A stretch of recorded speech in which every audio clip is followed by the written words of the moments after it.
기아 2024년도 실적을 슬롯 회계로 분석하고 연말 매출액까지 예측해 보도록 하겠습니다. 매출은 전년보다 8.1% 증가했고 영업이익은 34.1%가 증가했습니다. 가공비 배부 재고자산 회전율은 29.9회전으로 산출되고 PBR은 1.05 상태입니다.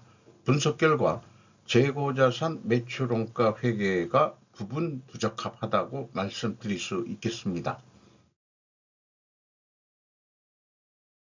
먼저 원가 회계 손익으로서 매출이 63조 2,567억 원을 달성해서 전년보다 8.1% 매출액이 증가했습니다. 가공비 배부 재고자산은 5.9%로 낮게 증가했습니다. 매출원가가 3.9%밖에 증가를 안 해서 매출 총이익이 22.2% 증가했고요. 매출 총이익률은 3%가 상승했습니다. 판매관리비가 11% 증가해서 영업이익은 8조 4,995억 원으로 전년보다 원가회계 영업이익은 34.8%가 증가했습니다. 영업이익률 13.4%로 2.7% 상승했습니다. 원가 생산성도 0.03포인트 상승했습니다. 원가 회계는 가공비 배부 재고자산이 증가하면 실제 이익보다 더 이익이 증가하는 로직이라는 거 여기서도 말씀을 드리고 넘어가겠습니다. 슬롯 회계로 분석한 결과는 매출에 비례하는 매출 재료비는 40조 5,407억 원으로서 3.2% 증가했습니다. 매출 증가율보다 4.9% 낮게 증가했기 때문에 여기서 우리는 원재료 가격이 하락했다라고 1차 추론을 해볼 수 있겠고요. 만약에 원재료 가격이 하락한 게 아니라면 판매 가격이 상대적으로 크게 상승했을 것이라고 추정을 해볼 수 있겠습니다. 수루픈율이 3% 상승했고요. 운영 경비가 10.1% 증가했습니다. 그 결과 TOE 생산성은 1.6으로서 0.11포인트가 크게 상승했습니다. 슬롯 영업이익은 8조 4,876억 원으로 34.1%가 증가했습니다. 그러나 원가회계 영업이익보다는 119억 원이 적은 수치입니다. 이것은 가공비 배부 재고자산이 증가했기 때문입니다. 재고자산 내역을 보면은 제품, 상품, 반제품, 제공품 네 가지를 가공비 배부 재고자산이라고 범주에 넣고 있고요. 이것이 872억 원이 증가했습니다. 비용의 성격적 내용을 분석을 해보면 A. 재고자산의 변동은 회사는 구체적으로 제품과 제공품의 증감으로 표시를 하고 있습니다. 마이너스는 재고가 증가했다는 뜻입니다. 원재료 및 소모품 사용액이 40조 6,095억 원이 집행이 됐는데 3.9% 증가했고요. 재고자산 명세에 보면은 상품이 있기 때문에 이 A의 재고자산 변동범위에 상품이 안 들어가면은 상품 매출원가로 별도로 표시해 주는 게 표준이라고 할 수 있겠는데 그렇게 표시가 안 되어 있습니다. 그래서 이 원재료 사용액에 상품 매출원가도 포함이 됐다라고 간주를 할 수밖에 없을 것 같습니다. ABC를 더한 MC 매출원가 재료비는 40조 5,288억 원으로 3.1%가 증가했고 운영경비는 10.1%가 증가했습니다.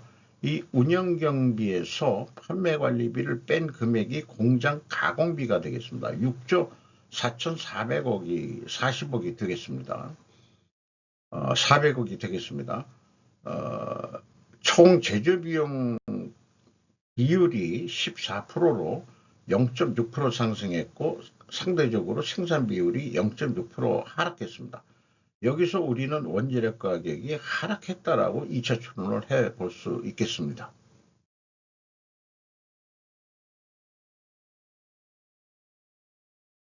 그래서 1단계 재고자산 증강 검증액을 해보면은 1번 가공비 배부 재고자산의 증감액은 상품이 들어가 있는 금액이고요. 이용의 성격적 분류의 그 비성분 재고자산의 변동 금액은 808억 1,700만 원입니다. 대비 64억 원인데 이것이 상품의 증감액과 일치를 합니다. 일은 단지 단수 차이입니다. 일은 전체를 분석하는 관점에서 가공비 배부 재고자산에 상품이 있다면 포함을 시킵니다. 상품에는 원칙적으로 가공비를 배부하지 않지만은 실질적으로 상품을 취급하는 인력 및 경비가 발생하는 것이 현실일 것입니다.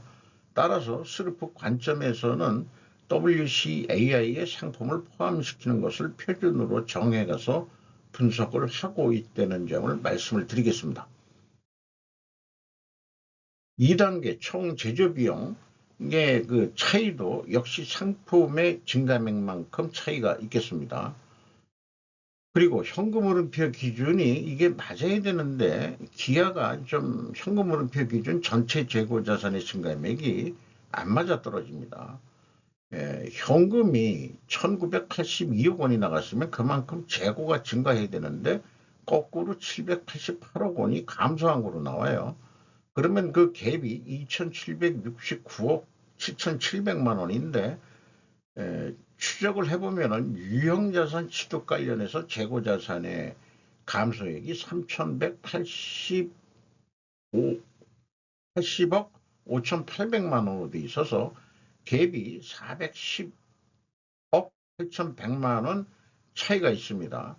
3년 연속 이런 식으로 계속되기 때문에 분명히 어떤 원인이 있을 텐데 사업보고서상으로는 이걸 추적할 수가 없습니다. 요거만큼 좀 불투명하다 이렇게 말씀드릴 수 있겠어요. 그리고 재고자산 뭐 제품, 상품, 그 다음에 반제품, 제공품 이런 게 있는데 뭐가 대체됐는지 그거는 저희는 알 방법은 없습니다. 그래서 그 1단계 검증할 때 재고 흐름도를 해석 공시를 해야 되지 않겠냐 하는 점은 처음 시작할 때부터 강조했던 바입니다. 운영경비로서 인건비가 6조 원대가 집행이 됐는데 10.5% 증가했어요. 전체 운영경비에서 인건비가 차지하는 비율이 42.2%가 되겠습니다. 그 비율이, 인건비 비율이 계속 좀 올라가고 있는 추세예요. 직원 수는 10명이 증가했습니다. 인당 평균 임금은 1억 6,800만 원. 이건 무슨 퇴직급여 뭐 이런 것도 좀 포함되긴 합니다. 안가상각비, 무형자산 상각비, 나머지는 다 기타 비용으로 두들겨 넣습니다. 기아는 아마 현대차도 똑같이 할 거예요. 기아의 노조는 귀족 노조 수준의 임금을 받고 있다라고 좀 많이들 논의가 되죠. 한국 평균 근로소득이 5천만 원인데 2024년 일반 중소기업의 3배에 달하는 귀족 노조 임금이 되겠습니다. 임금 상승은 노동 생산성과 연계돼야 마땅한데 임금 상승으로 노동 생산성이 하락했어요. 여기 노동 생산성은 생산재료비 나누기 인건비인데 그만큼 생산에 기여해서 그 가치를 부과했다고 주장들 하는 거니까 원가 회계 노동 생산성을 그대로 따라주더라도 이게 6%가 하락을 했습니다. 그러면 내려갔으면은 임금을 거꾸로 그러면 생산성 올라갈 때 임금을 올려주고 그럼 내려가면은 왜 안 깎이려고 그러는지 그건 이해가 안 됩니다. 성과급에서 적용을 해야 된다고 그렇게 생각이 듭니다만은 경영평가지표로서 재고 회전율이 약간 떨어졌어요. 1.9%. 그런데 슬럼프율은 3.02%가 상승했습니다. 역방향이면 분식회계 개연성 가정을 세우고요. 이자부채 레버리지율은 계속 줄었습니다. 10%대 이하로 줄였습니다. 이 영업 구매 경영평가 지표를 소개해드리면은 매출채권 회전율은 매출 채권 수금 속도로 보면 되겠어요. 14회 전으로 떨어졌습니다.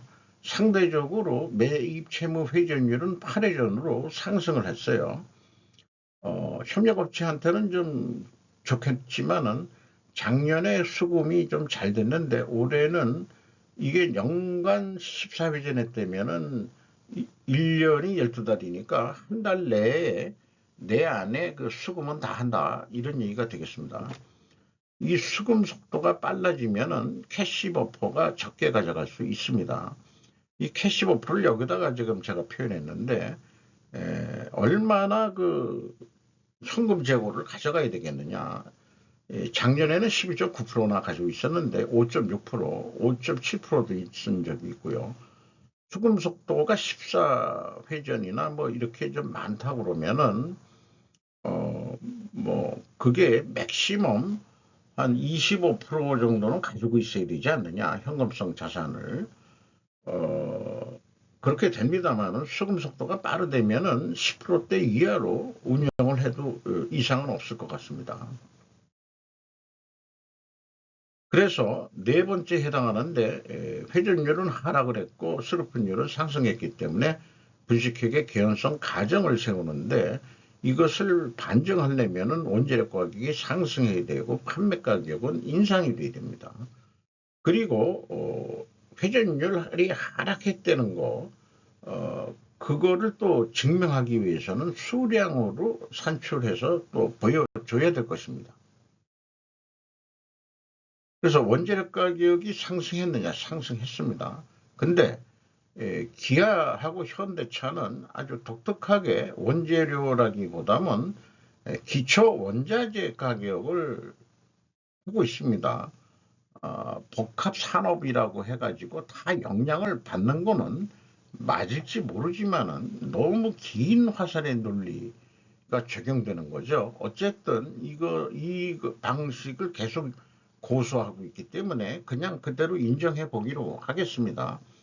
그리고 제품 가격은 승용차, RV, 상용 이런 게 있는데 수출까지 포함해서 5.7%, 해외 승용차 6.2%인데 판매 가격 내수가 약간 비싸고요.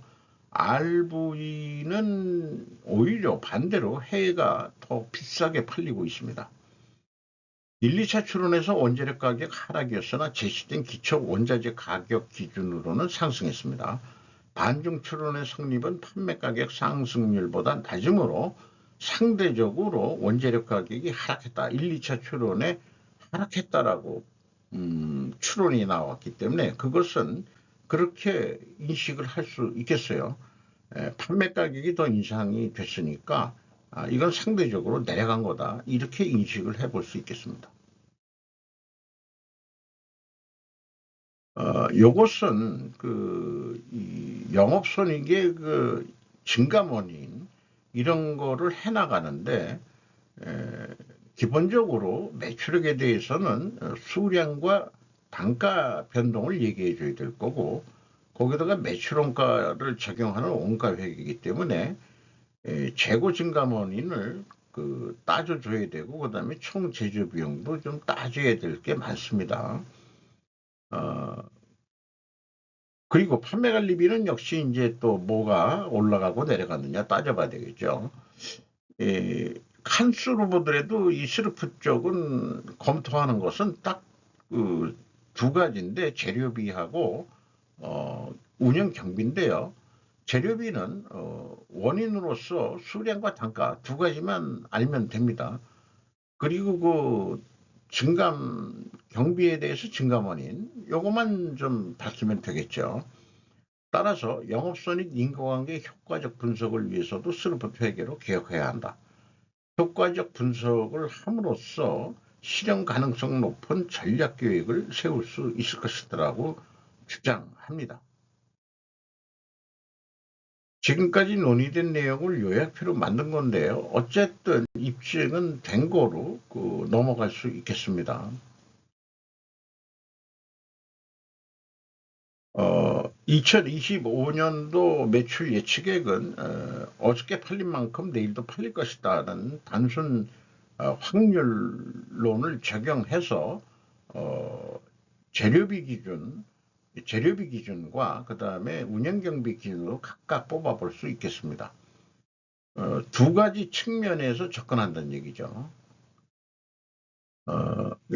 이 예측은 확률론적 사고방식이라는 것을 말씀드리는 거고요. 그래서 운영경비가 2024년도에 10.1% 상승했는데 2025년도에는 여러 가지 그 경제 상황도 안 좋고 4% 정도만 인상된다. 인건비도 그렇게 많이 못 올려주고 그 정도 생각을 해보고 그 다음에 그 영업이익은 34.1%가 증가했는데 한 33% 증가할 것이라고 이렇게 봤을 때 72조 6,400억 정도를 하게 될 것 같습니다. 그런데 맥시멈 그 매출 재료비로 한 11% 올라갈 것 같다. 3.2%뿐이 증가를 안 했지만은 2025년도에는 좀 더 노력을 좀 한다는 의미에서 그리고 스루풋률을 그 35.9%였는데 36%로 조금만 더 올리는 거로 그 정도로 했을 때 한 70조뿐이 안 나오게 돼 있어요. 그래서 두 가지 중 무엇을 선택할 거냐? 일단 보수적으로 적은 쪽을 선택했습니다. 도전적 목표보다는. 그 경우에도 한 10조 2천억이 남는 거로 예상이 됩니다. 그럼 여기서 또 좀 노력을 해서 재고 회전율을 31회 전까지 상승하는데 성공을 한다면은 매출은 72조 7,863억 원 정도 달성을 해서 운영 경비도 좀 늘겠죠. 뭐 매출 재료비도 느는 거고요. 그렇게 했을 때 한 11조 거의 3천억 정도 영업이익을 증가시킬 수 있다. 그 판매 예측도 4분면 매트릭스표가 형성되는데 재고 회전율이 상승하는데 거꾸로 떨어졌죠. 일반적으로 재고가 감소하면 재고 회전율이 상승하는데 거꾸로 작년보다는 떨어졌어요. 그리고 어쨌든 그래도 그 원가액의 영업이익보다는 더 증가하게 나오고 판매가는 원가액보다 높게 예측이 됩니다. 그래서 이 경우에는 재고가 감소했음에도 재고 회전율이 하락한 경우는 아까도 구두로 말씀드렸지만 수량에 의한 재고 회전율을 산출해서 입증해야 될 것입니다. 현금 순이익으로서 EAT 세후 현금 순이익은 13조 1154억 원을 벌었어요. 검증하는 방법이 있고 두 번째 EMS 영업활동으로 전체 유입된 돈은 11조 4,348억 원이 되겠습니다. 그리고 최종 708억 원의 현금이 유출됐습니다. 돈이 어디로 많이 나갔냐? 그러면은 캐펙스 자본적 지출에도 좀 많이 나갔고 딴 데 쪽에도 돈이 많이 나간 것으로 되어 있습니다. 잉여 현금 흐름은 채권자가 5,451억 원을 가져가서 이 지급이자율이 한 4.6% 나가는 거로 그렇게 산출이 됩니다. 이자부채 레버리지율은 두 자릿수가 아닌 한 자릿수에서 낮게 형성이 돼 있습니다. 그 주주잉여 현금 흐름은 여기 밑에 나와 있는 대로 이익배당액하고 자기 주식 취득이 있고 자기 주식의 처분 및 발행 이런 거로 해서 그 2조 5,289억 원을 그 주주한테 집행이 됐습니다. 어디에 많이 투자했느냐? 5조. 그 종속기업에도 골고루 투자했고 유형자산에도 골고루 투자한 거로 되어 있습니다. 주가를 보면 97,600원으로서 연초보다 3,100원이 하락했고요. PBR은 1.05 상태입니다. 주주 내역을 보면 현대자동차가 34.53%를 가지고 있고 연금공단이 7.12%, 외국인이 메릴린치하고 BNP, 골드만삭스 세 군데 회사가 눈에 띄는데 39.27% 지분을 가지고 있습니다. 구독, 좋아요 부탁드리고요. 다음 장들은 이론적인 측면의 자료들인데 화면을 정지해서 한번 읽어보시는 것으로 그렇게 소개를 드리면서 마치도록 하겠습니다.